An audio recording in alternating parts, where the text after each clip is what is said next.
Mga idol, para sa'yo, magkano ba dapat ang kinikita ng isang babae o lalaki bago mo siya i-date? Sa mga 10K, okay na siguro yun, ma'am. Base po sa aking pananaw, ate, syempre po, di practical po tayo. Kailangan po 50,000.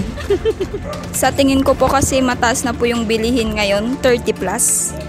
Kasi ngayon, ibang-iba na ngayon, sobra ng mahal, lahat ng mahal na ngayon. Kasi noon, kahit kumita ka ng 500 or ano, pwede na yon pang date. Or ngayon, kulang na yan eh. Kahit 1,000 ngayon, kulang pa. Dapat talaga, kita ka ng mga, or pag binata ka, mga 10,000, ganon.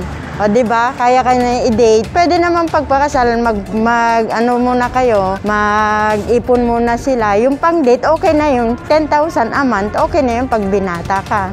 Diba? Siguro para sa akin, siguro nasa 700 below daily. Kasi mahal na yung gastusin ngayon. So, hindi lang naman date ang pinag-iipunan, marami pang ibang bagay.